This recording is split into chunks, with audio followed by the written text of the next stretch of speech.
Hello friends, welcome to Smile Talk paramedical channel. Friends, ಇವತ್ತು passing package ಒಳಗಡೆ last unit A ಪಾರ್ಟಲ್ಲಿ ಸಿಲೆಬಸಲ್ಲಿ ಬರುವಂತಹ ಲಾಸ್ಟ್ ಯೂನಿಟ್ ಫಿಸಿಕ್ಸ್ ಒಳಗಡೆ ಬರುವಂತಹ ಟಾಪಿಕ್ ಹೀಟ್ ಆ್ಯಂಡ್ ಟೆಂಪ್ರೇಚರ್. ಸ್ವಲ್ಪ ಇದು ದೊಡ್ಡ ಟಾಪಿಕ್ ಇದೆ, 12 ತಾಸಿನ ಟಾಪಿಕ್ ಇದೆ. ಬಟ್ ಇದು ಕೂಡ ಇಂಪಾರ್ಟೆಂಟು. ಯಾಕಂತಂದರೆ ಇದರಲ್ಲಿ ಕೂಡ ಏನಂತಂದರೆ ಭಾಳಷ್ಟು ಕ್ವಶನ್ಸ್ಗಳನ್ನು ಕೇಳಿದ್ದಾರೆ. 5 ಮಾರ್ಕ್ಸಿಗೆ ಮತ್ತು 3 ಮಾರ್ಕ್ಸಿಗೆ ಒಂದೊಂದು ಕ್ವಶನ್ಸ್ ಬರುತ್ತೆ. ಸೊ ಇದ್ರ ಬಗ್ಗೆ ಸ್ವಲ್ಪ ನಾವು ರಿವ್ಯೂ ಮಾಡ್ಕೊಂಡ್ಬಿಡೋಣ ಏನೇನಿದೆ ಅಂತ. ಈ ಒಂದು ಟಾಪಿಕ್ ಒಳಗಡೆ ನೀವು ಹೀಟ್ ಅಂದರೆ ಏನು ಡೆಫಿನೇಷನ್ ಓದ್ತೀರಾ, ಮತ್ತು ಟೆಂಪ್ರೇಚರ್ ಅಂದರೆ ಏನು ಅಂತ ಓದ್ತೀರಾ. ಓಕೆ, ಡೆಫಿನೇಷನ್ ಆ್ಯಂಡ್ ಎಕ್ಸಾಂಪಲ್ಸ್ ಕೂಡ ಓದ್ತೀರಾ. ಅಂದರೆ ಹೀಟಿಗೆ ಸಂಬಂಧಿಸಿದಂಥ ಎಕ್ಸಾಂಪಲ್ಸ್ಗಳನ್ನು, ಮತ್ತು ಟೆಂಪ್ರೇಚರ್, ಯಾಕಂದರೆ ಹೀಟನ್ನು ಮೆಜರ್ಮೆಂಟ್ ಮಾಡೋದು ಟೆಂಪ್ರೇಚರ್. ಓಕೆ, ಸೊ ಆಮೇಲೆ ಆ ಒಂದು ಟೆಂಪ್ರೇಚರ್ನ ಮೆಜರ್ ಮಾಡುವಂಥದ್ದು ಯಾವುದಪ್ಪ ಅಂದರೆ ಥರ್ಮೋಮೀಟ್ರ್. ಒಂದಕ್ಕೊಂದು ಸಂಬಂಧ ಇದ್ದಾವೆ ಇಲ್ಲಿ. ಓಕೆ, ಸೊ ಇವುಗಳ ಬಗ್ಗೆ ನೀವು ಓದಿದ್ದೀರಾ. ಹೀಟ್ ಅಂದ್ರೇನು, ಟೆಂಪ್ರೇಚರ್ ಅಂದ್ರೇನು ಅಂತ, ಜೊತೆಗೆ ಥರ್ಮೋಮೀಟ್ರ್ ಅಂದ್ರೇನು ಕೂಡ ಓದಿದ್ದೀರಾ. ಇದರಲ್ಲಿ ಸ್ಪೆಷಲಿ ಕ್ಲಿನಿಕಲ್ ಭಾಳ ಕ್ವಶನ್ ಪೇಪರಲ್ಲಿ ಕೇಳಿದ್ದಾರೆ. ಕ್ಲಿನಿಕಲ್ ಥರ್ಮೋಮೀಟ್ರ್ ಅಂತ ಕೇಳಿದ್ದಾರೆ. ಓಕೆ, ಸೊ ಈ ಒಂದು ಥರ್ಮೋಮೀಟ್ರ್ ಒಳಗಡೆ ನೀವು ಪ್ರಿನ್ಸಿಪಲ್ ಓದಿದ್ದೀರಾ. ಥರ್ಮೋಮೀಟ್ರ್ ಯಾವ ರೀತಿ ಕೆಲಸ ಮಾಡುತ್ತೆ, ಮತ್ತು ಟೈಪ್ಸ್ ಆಫ್ ಥರ್ಮೋಮೀಟ್ರ್ ಬಗ್ಗೆ ಕೂಡ ಓದಿದ್ದೀರಾ. ಕ್ಲಿನಿಕಲ್ ಇದೆ, ಇಂಡಸ್ಟ್ರಿಯಲ್ ಅಂತ ಇದೆ, ಆಮೇಲೆ ಮತ್ತು ಇದು ಯಾವರು ಕಮರ್ಷಿಯಲ್ ಅಂತ ಇದ್ದಾವೆ. ಈ ಡಿಫ್ರೆಂಟ್ ಟೈಪ್ ಆಫ್ ಏನಿದ್ದಾವೆ ಅಂತಂದರೆ ಥರ್ಮೋಮೀಟರ್ಸ್ಗಳು ಇದ್ದಾವೆ ನಾವು ನೋಡಿದ ಹಾಗೆ. ಅದರಲ್ಲಿ ಯೂಸಸ್ಗಳು ಏನು ಅಂತೇಳಿ, ಟೈಪ್ಸ್ ಅಂದರೆ ಏನು ಮತ್ತು ಯೂಸಸ್ಗಳು ಅಂದ್ರೇನು ಕೂಡ ನೀವು ಓದಿರ್ತೀರ. ಓಕೆ, ಅದಾದಮೇಲೆ ಇದರಲ್ಲಿ ಎಕ್ಸ್ಪಾನ್ಷನ್ ಆಫ್ ಗ್ಯಾಸ್ಗಳು ಯಾವ ರೀತಿಯಾಗಿ ಹಿಗ್ಗುತ್ತವೆ. ಓಕೆ, ಎಕ್ಸ್ಪಾನ್ಷನ್ ಆಫ್ ಗ್ಯಾಸ್ಗಳು, ಮತ್ತು ಆ ಒಂದು ಗ್ಯಾಸ್ಗಳಿಗೆ ಸಂಬಂಧಿಸಿದಂಥ ಲಾ ಯಾವುದು, ಗ್ಯಾಸ್ ಲಾ ಅಂತ ಹೇಳ್ತೀವಿ ನಾವು. ಓಕೆ, ಲಾ ಆಫ್ ಗ್ಯಾಸಸ್, ಇದರ ಬಗ್ಗೆ ಕೂಡ ನೀವು ಓದಿರ್ತೀರ ಅಂದ್ಕೊಂಡಿರ್ತೇನೆ. ಓಕೆ, ನೆಕ್ಸ್ಟ್ ಅಂದರೆ isothermal and adiabatic pressures. So adiabatic pressure ಮತ್ತು ಐಸೋಥರ್ಮಲ್ ಪ್ರೆಷರ್ಸ್ಗಳು ಅಂದರೆ ಏನು ಅಂತ ಡೆಫಿನೇಷನ್ಸ್ ಮತ್ತು ಅವುಗಳ ಎಕ್ಸಾಂಪಲ್ಸ್ಗಳನ್ನು ಕೂಡ ನೀವು ತಿಳ್ಕೊಂಡಿರ್ಬೋದು. ನೆಕ್ಸ್ಟ್ ಏನಂತಂದರೆ ಮೋಡ್ ಆಫ್ ಹೀಟ್ ಟ್ರಾನ್ಸ್ಫರ್, ಯಾವ ರೀತಿಯಾಗಿ ಒಂದು ಹೀಟ್ ಟ್ರಾನ್ಸ್ಫರ್ ಆಗುತ್ತೆ ಒಂದು ವಸ್ತುವಿನಲ್ಲಿರ್ಬೋದು ಅಥವಾ ಮೀಡಿಯಾದಲ್ಲಿ, ಮಾಧ್ಯಮದಲ್ಲಿ ಇರ್ಬೋದು. Okay, next conduction of heat. Same mode of heat ಮತ್ತು ಕಂಡಕ್ಷನ್ ಆಫ್ ಹೀಟ್ ಒಂದಕ್ಕೊಂದು ರಿಲೇಟೆಡ್ ಇದ್ದಾವೆ. ಸೊ ಟ್ರಾನ್ಸ್ಫರ್ ಆಗಬೇಕಂದ್ರೆ ಅದಕ್ಕೊಂದು ಕಂಡಕ್ಟರ್ ಬೇಕು. ಓಕೆ, ಸೊ ಆ ಕಂಡಕ್ಟರ್ ಮುಖಾಂತರ ಟ್ರಾನ್ಸ್ಫರ್ ಆಗುತ್ತೆ, ಅದ್ರ ಬಗ್ಗೆ ನೀವು ಓದಿರ್ತೀರ. ಅಥವಾ ಲಾಸ್ಟ್ ಒಂದು thermal conductivity and applications. Thermal conductivity ಅಂದರೆ ಏನು, ಮತ್ತು ಅವುಗಳ ಅಪ್ಲಿಕೇಶನ್ಸ್ ಅಂದರೆ ಯೂಸಸ್ ಏನು ಅನ್ನೋದ್ರ ಬಗ್ಗೆ ನೀವು ಓದಿದ್ದೀರ. ಟೋಟಲ್ ಆಗಿ ಇದು 12 ಅವರ್ಸ್ ಅದು ಒಂದು ಏನಂತಂದರೆ ಸಿಲೆಬಸ್ ಇದೆ. ಓಕೆ, ಇದು ಎ ಪಾರ್ಟಲ್ಲಿ, ಫಿಸಿಕ್ಸಲ್ಲಿ ಎ ಪಾರ್ಟಲ್ಲಿ ಕೊನೆಯ ಇರುವಂಥ ಟಾಪಿಕ್. ಇದರ ಮೇಲೆ ಯಾವ ರೀತಿಯಂಥ ಕ್ವಶನ್ಸ್ ಬರ್ತವೆ ಅಂತ ಸ್ವಲ್ಪ ನೋಡ್ಕೊಂಡ್ಬಿಡೋಣ.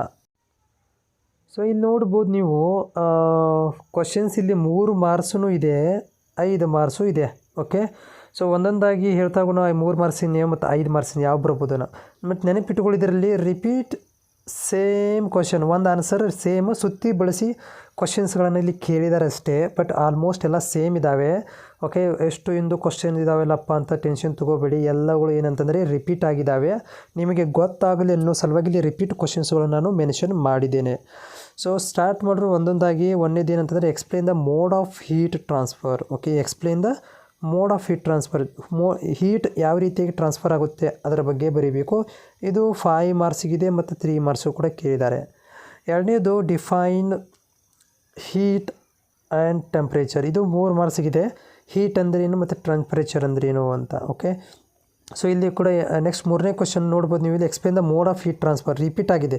ಸೊ ಇಲ್ಲಿ ಕೂಡ ರಿಪೀಟ್ ಆಗಿದೆ, ಇಲ್ಲಿ ಕೂಡ ರಿಪೀಟ್ ಆಗಿದೆ. ನಿಮ್ಗೆ ಗೊತ್ತಾಗಲಿ ಅಂತ ನಾನು ಕೊಟ್ಟಿದ್ದೀನಿ ಅಷ್ಟೇ. So next conduction of heat. Okay, so ಯಾವ ರೀತಿಯಾಗಿ ಹೀಟ್ ಕಂಡಕ್ಟ್ ಆಗುತ್ತೆ. ಓಕೆ, ಇದು 3 ಮಾರ್ಕ್ಸಿಗಿದೆ. So next define heat. ನೋಡಿ, ಆಗಲೇ ಕೂಡ ನಾವು ಹೀಟ್ ಡೆಫಿನೇಷನ್ ಬಂದಿತ್ತು. ಓಕೆ, ಇಲ್ಲಿ ಕೂಡ ಮತ್ತೆ ರಿಪೀಟ್ ಆಗಿದೆ. ಏನಂದರೆ ಡಿಫೈನ್ ಹೀಟ್ ಮತ್ತು ಗಿವ್ ಅನ್ ಎಕ್ಸಾಂಪಲ್. ಹೀಟ್ ಅಂದ್ರೇನು, ಅದಕ್ಕೆ ಎಕ್ಸಾಂಪಲ್ ಕೊಡಿ. ಸೇಮ್ ಇಲ್ಲಿ ಕೂಡ ಕ್ವಶನ್ ರಿಪೀಟ್ ಆಗಿದೆ. ಡಿಫೈನ್ ಹೀಟ್ ಅಂದರೆ SI ಯೂನಿಟ್ ಆಫ್ ಹೀಟ್. ಇಲ್ಲಿ ಏನಾಗಿದೆ ಅಂದರೆ ಇಲ್ಲಿ ಎಕ್ಸಾಂಪಲ್ ಕೇಳಿದ್ದಾರೆ, ಇಲ್ಲಿ SI ಯೂನಿಟ್ ಕೇಳಿದ್ದಾರೆ. ಅಂದರೆ ಹೀಟನ್ನು ಅಳೆಯುವಂಥ ಮಾನ ಯಾವುದು ಅಂತ. ಓಕೆ, ನೆಕ್ಸ್ಟ್ ಇಲ್ಲಿ ಹೀಟಿಗೆ ಸಂಬಂಧಿಸಿದ question, right 3 difference between heat and temperature. ನೋಡಿ, ಅಲ್ಲಿ ಡೆಫಿನೇಷನ್ಸ್ ಬರೆದಿದ್ರೆ ಇಲ್ಲಿ ವ್ಯತ್ಯಾಸಗಳನ್ನು ಕೇಳ್ತಾ ಇದ್ದಾರೆ. ಸೇಮ್ ಡೆಫಿನೇಷನ್ ಕೂಡ ಬರೀಬೋದು ಹೀಟಿಗೆ ಮತ್ತು ಟೆಂಪ್ರೇಚರ್ಗೆ. ಮತ್ತು 1-2 ಎಕ್ಸಾಂಪಲ್ ಕೊಟ್ಟುಬಿಟ್ರೆ ಅದಕ್ಕೆ ವ್ಯತ್ಯಾಸ ಅನಿಸ್ಬಿಡುತ್ತೆ. ಅಥವಾ ಮತ್ತು ಫಿಸಿಕಲ್ ಆ್ಯಕ್ಟಿವಿಟಿ ಅಂತ ಕೊಟ್ಟುಬಿಟ್ರೆ ಒಂದು 3-4 ಪಾಯಿಂಟ್ ಬರೆದ್ರೆ ನಿಮಗೆ ವ್ಯತ್ಯಾಸಗಳು ಗೊತ್ತಾಗ್ಬಿಡುತ್ತೆ. ಮತ್ತು ಅಷ್ಟೇ ಬರೋದು ನಡೀತಿದ್ದು. 3 ಮಾರ್ಕ್ಸಿಗೆ ಕ್ವಶನ್ಸ್ ಇರುತ್ತೆ. ಸೊ ನೆಕ್ಸ್ಟ್ ಇಲ್ಲಿ ಏನಂತಂದರೆ ಕ್ಲೀನಾಗಿ ಕೊಟ್ಟುಬಿಟ್ಟಿದ್ದಾರೆ 3 ಅಂತ ಕೇಳಿದ್ದಾರೆ, 3 ಡಿಫರೆನ್ಸ್ ಅಂತ ಕೇಳಿದ್ದಾರೆ. ಒಂದು ಡೆಫಿನೇಷನು, ಇನ್ನೊಂದು ವ್ಯತ್ಯಾಸ ಫಿಸಿಕಲ್ ಡಿಫರೆನ್ಸ್, ಮತ್ತು ಒಂದು ಎಕ್ಸಾಂಪಲ್ ಕೊಟ್ಟುಬಿಟ್ರೆ ಸಾಕಾಗ್ಬೋದು. ಸೊ ನೆಕ್ಸ್ಟು ಹೀಟ್ಗೆ ಸಂಬಂಧಿಸಿದಂತೂ discuss the various mode of heat transfer. ಮತ್ತು ನೋಡಿ ಸೇಮ್ ಕ್ವಶನ್ಸ್ ರಿಪೀಟ್ ಆಗಿದೆ, ಇಲ್ಲಿ ಕೂಡ ಸೇಮ್ ರಿಪೀಟ್ ಆಗಿತ್ತು ನೋಡಿ, ಇಲ್ಲಿ ಮೋಡ್ ಆಫ್. ಸೊ ಇಲ್ಲಿ ಕೂಡ ಏನಾಗಿದೆ, so mode of heat transfer ಅಂತ ರಿಪೀಟ್ ಆಗಿದೆ. ಸೊ ಇಲ್ಲಿ ಕೂಡ discuss the mode of heat, ಇಲ್ಲಿ ಎಕ್ಸ್ಪ್ಲೇನ್ ಅಂತಿದೆ, ಇಲ್ಲಿ ಡಿಸ್ಕಸ್ ಅಂತಿದೆ, ಅಷ್ಟೇ ವ್ಯತ್ಯಾಸ. So next mention the types of thermometers. Okay, thermometer ಮೇಲೆ ಕ್ವಶನ್ಸ್ ಇದ್ದಾವೆ. ಏನಂದರೆ ಟೈಪ್ಸ್ಗಳನ್ನು ಕೇಳಿದ್ದಾರೆ. ಓಕೆ, ಇದು 5 ಮಾರ್ಕ್ಸಿಗೆ ಕೇಳಿದರೆ ಒಂದೊಂದು ಪಾಯಿಂಟ್ ಬರೀಬೇಕಾಗುತ್ತೆ. ಟೈಪ್ಸಲ್ಲಿ ಮೊದಲು ಹೆಸರು ಬರೀಬೇಕು, ಆಮೇಲೆ ಅವುಗಳ ಬಗ್ಗೆ ಸ್ವಲ್ಪ ಡೆಫಿನೇಷನ್ಸ್ ಬರೀಬೇಕು. Next question, right principle of ಥರ್ಮೋಮೀಟರ್ದ ಪ್ರಿನ್ಸಿಪಲ್ ಏನು ಅಂತ 3 ಮಾರ್ಕ್ಸಿಗೆ ಕೇಳ್ತಾರೆ. ಓಕೆ, ಸೊ ನೆಕ್ಸ್ಟು ಥರ್ಮೋಮೀಟರ್ ಸಂಬಂಧಿಸಿ short note on clinical thermometer. Okay, so clinical ಥರ್ಮೋಮೀಟರ್ಗೆ ಶಾರ್ಟ್ ನೋಟ್ ಅಂತ ಕೇಳಿದ್ದಾರೆ. ಓಕೆ, ಅಂದರೆ ಕ್ಲಿನಿಕಲ್ ಥರ್ಮೋಮೀಟರ್ ಬಗ್ಗೆ ನೀವು ಇಲ್ಲಿ ಅದರ ಬಗ್ಗೆ ಬರೀಬೇಕು, ಯೂಸಸ್ಸು, ಎಲ್ಲಿ ಯೂಸ್ ಆಗುತ್ತೆ, ಯಾವ ರೀತಿಯಾಗಿರುತ್ತೆ ಅನ್ನೋದ್ರ ಬಗ್ಗೆ. Okay, so next repeat question, right principle of thermometer and its uses.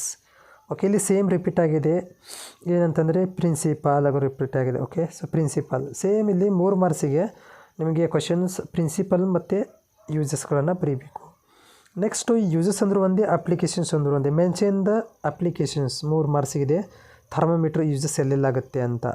ಆಮೇಲೆ ಸೇಮ್ ರಿಪೀಟ್ ಕ್ವಶನ್ ನಿಮ್ಗೆ ಗೊತ್ತಾಗಲಿ ಅಂತ ಕೊಟ್ಟಿರೋದು, explain the clinical thermometer and its applications. Okay, clinical thermometer ಅಂದರೆ ಇಲ್ಲಿ ಕೂಡ ಕ್ವಶನ್ ಆಗಿತ್ತು. ಓಕೆ, ಆಮೇಲೆ ಇಲ್ಲಿ ಕೂಡ ರಿಪೀಟ್ ಆಗಿದೆ, ಆಮೇಲೆ ಅದರ ಯೂಸಸ್ಗಳನ್ನು ಬರೀಬೇಕು. So next expansion of gases 3 ಮಾರ್ಕ್ಸಿಗೆ ಬರೀಬೇಕು, ಎಕ್ಸ್ಪ್ಲನೇಷನು. ಆಮೇಲೆ state and explain the gas law, ಇದು 5 ಮಾರ್ಕ್ಸಿಗೆ ಕೇಳಿದ್ದಾರೆ. ಡೆಫಿನೇಷನ್ ಆ್ಯಂಡ್ ಎಕ್ಸ್ಪ್ಲನೇಷನ್ ಬರಬೇಕು, ಗ್ಯಾಸ್ ಲಾ ಅಂದ್ರೇನು. ಸೇಮ್ ರಿಪೀಟ್ ಕ್ವಶನ್ಸ್ ಆಗಿದೆ. ಇಲ್ಲಿ ಡಿಸ್ಕಸ್ ದ ಗ್ಯಾಸ್ ಲಾ, ಇಲ್ಲಿ ಎಕ್ಸ್ಪ್ಲೇನ್ ಅಂತಿದೆ, ಇಲ್ಲಿ ಡಿಸ್ಕಸ್ ಅಂತಿದೆ, ಸೇಮ್ ಆನ್ಸರ್ ಬರುತ್ತೆ. ಸೊ ನೆಕ್ಸ್ಟು ಯಾವುದಂತಂದರೆ define thermo conductivity, mention its applications. ಅಂದರೆ ಥರ್ಮಲ್ ಕಂಡಕ್ಟಿವಿಟಿ ಅಂದರೆ ಏನು, ಅವುಗಳ ಯೂಸಸ್ಸನ್ನು ಬರೀಬೇಕಾಗುತ್ತೆ. ಸೊ ಸೇಮ್ ರಿಪೀಟ್ ಕ್ವಶನ್ಸ್ ಇದೆ ಇಲ್ಲಿ, ಇದಕ್ಕೆ ಸಂಬಂಧಿಸಿದಂಥ questions. Mention the applications of thermometer, ಇಲ್ಲಿ ಕೂಡ ಏನಾಗಿತ್ತು, ಡೆಫಿನೇಷನ್ ಪ್ಲಸ್ ಅಪ್ಲಿಕೇಶನ್ಸು, ಇದು ಡೈರೆಕ್ಟ್ ಅಪ್ಲಿಕೇಶನ್ಸನ್ನು ಕೇಳಿದ್ದಾರೆ. ಇವೆರಡು 3 ಮಾರ್ಕ್ಸಿಗೆ ಕೇಳ್ತಾರೆ. ಓಕೆ, ಸೊ ಹೋಪ್ ಇದರಲ್ಲಿ ಎಲ್ಲ ರಿಪೀಟ್ ಕ್ವಶನ್ಸ್ ಇದ್ದಾವೆ. ನಿಮಗೆ ಮರ್ಜ್ ಮಾಡಿದರೆ ಇಲ್ಲಿ ಔಟ್ ಆಫ್ 19 ಕ್ವಶನ್ಸ್ ಇದ್ದಾವೆ. ಬಟ್ ನಿಮಗೆ ಇದರಲ್ಲಿ ಒಂದು 10 ಕ್ವಶನ್ಸ್ ಪರ್ಫೆಕ್ಟ್ ಮಾಡ್ಕೊಂಡ್ಬಿಟ್ರೆ ನಿಮಗೆ ಗ್ಯಾರಂಟಿ ಟಾಪಿಕ್ ಮೇಲೆ ನಿಮಗೆ 8 ಮಾರ್ಕ್ಸ್ ಗೇನ್ ಆಗುತ್ತೆ. ಸೊ 8 ಮಾರ್ಕ್ಸ್ ಇದೆ ಇದರ ಮೇಲೆ. ಓಕೆ, ಸೊ ಬಿಡಬೇಡಿ, ತುಂಬ ಈಸಿ ಇದೆ. ಓಕೆ, ಸೊ ನೆಕ್ಸ್ಟ್ ವಿಡಿಯೋದಲ್ಲಿ ನಾನು ಭೇಟಿಯಾಗೋಣ. Thank you.